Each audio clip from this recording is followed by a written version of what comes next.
Hello and welcome back to Across the Gulf Coast. Well, over the past couple of years, we've heard of great projects that have taken place downtown, like Leap This Way and the Leap Trail that's around the Pensacola Airport, and of course the new children's play area at Sacred Heart Hospital in Pensacola. Well, now Josh Newby and Grayson Miller from Leadership Pensacola, class of 2016, are joining us to tell us about this year's project. Gentlemen, thank you both so much for being my guests today. Thank you. Thanks for having us. Absolutely. Josh, before we get started, for maybe somebody in Okaloosa County that doesn't know what Leadership Pensacola is, can you kind of give me a quick overview of what Leadership Pensacola is and who it brings together in the community? Sure. Well, it is a program of the Pensacola Chamber Foundation, and it's facilitated by past class members, current alumni. And basically, the goal of Leadership Pensacola is to continually renew the pool of leaders that Pensacola has access to. So we learn from community leaders, governmental leaders, people in education, et cetera, so that we can really know best about Pensacola and how to best impact the lives of people who live there. It is a great program. Of course, I have to admit I'm in this year's class as well, but I'm also a Leadership Okaloosa class, so there is a similar Leadership Okaloosa class graduate. 2009, I think it was. Wow. So it's been a while, but so there is a similar organization in Okaloosa that does a great job as well. But we're here to talk about the LEAP project for this year. So let's just jump into it. I've mentioned a couple from years past that have received a lot of attention, but what is this year's Leadership Pensacola project? Well, it's called A Better Way to Give, and the goal of this project is to tackle homelessness, to really address the systemic causes that give rise to homelessness, and to educate the public about the difference between those who panhandle and those who are truly destitute. So the name A Better Way to Give represents the idea that you can give $5 to a panhandler, but let's be honest, you don't know where that $5 goes. It may go to something good like a sandwich, but it may go to something not as good. So instead of giving that $5 to a panhandler, you can give that $5 or loose change in your pocket to what we're calling giving stations, which are essentially repurposed parking meters that are placed around downtown. You can place change into those, and the change will be collected by the Downtown Improvement Board and given to local nonprofits that actually help these truly homeless people get jobs, find homes, have warm meals, stuff like that. So let's talk about it a little bit more. What is the benefit, I guess, to putting it in one of the meters as opposed to giving it directly to the homeless person or the maybe the person on the side of the street that's going to use it for things maybe they shouldn't do? So what is the benefit, and how do you help homelessness overall by doing that? Well, a lot of panhandlers are not actually homeless. They have homes. So by reappropriating those funds to the meters, you're actually helping the systemic causes that give rise to homelessness.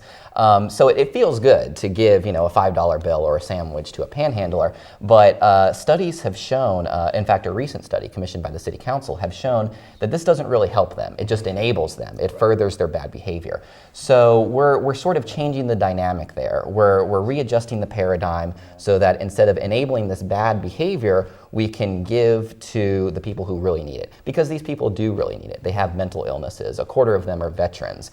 They need help. They need a hand up, and we're here to help them with that. And so the money that the people do donate into the meters will go towards? So ultimately toward nonprofits in the area. We haven't identified all of them, but they will be nonprofits in the area that are really plugged in with the homelessness in our community. So how can somebody find out more about this, about homelessness? Is there an educational aspect that goes along with this project for this year? Absolutely. We're working with our local media partners, Cox Communications included, to educate people about the difference between homelessness and panhandlers.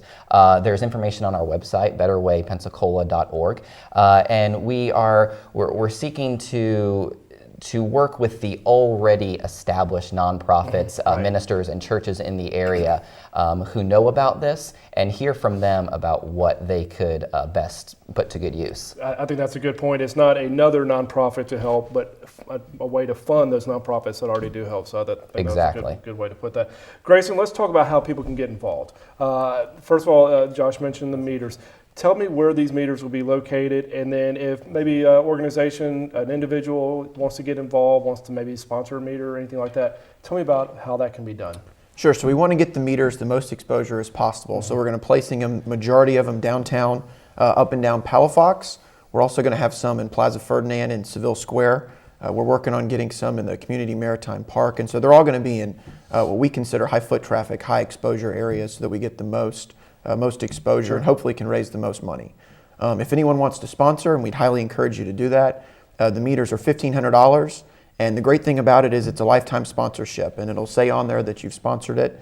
You'll get a little plaque that'll go on the meters, and like we said, $1,500. One thing we're going to do to make the meters stand out is we're going to have the meters painted, so they'll really pop, and we're going to try to have some local themes built into there. So City Art is going to work with us. We're going to have some local artists that are going to paint these meters, and it's all going to be done over at City Art. So there'll be no mistaking a parking meter with this meter. And if somebody does want to sponsor, how do they go about contacting Leadership Pensacola to do that, or how do they get involved? Sure. So we've got a couple options. One, you can actually just go online, go to our website, and donate there. It'll take you to a PayPal account, PayPal, and you can donate that way, or you can get in touch with someone at our Leadership Pensacola class or the chamber to donate. And we highly encourage you to do it. We take the sponsorships that we mentioned for $1,500 for the meter, or if you just like to make an in-kind donation, we certainly won't turn it down. Absolutely. We got about a minute left, but this is an interesting idea, but it's not an idea that hasn't been tried elsewhere, right?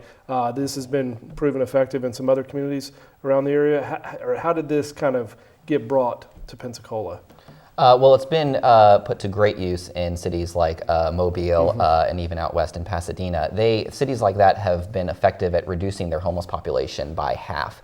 And so, as City Council will tell you, as anyone who lives in downtown Pensacola will tell you, homelessness is a big issue. Yeah. And instead of just throwing money at the problem, we wanted to contribute and coordinate resources to a truly long-lasting solution. Great. So again, it's betterwaytogive.org. So anybody out there that's interested, please go to that website to learn more, to donate, anything that you may feel drawn to do. And gentlemen, thank you both so much for being my guests today. I really appreciate you coming on the show. Thank you. Thank you, Cam. Absolutely. Stay with us. When we come back, I'll give you valuable information about going all digital.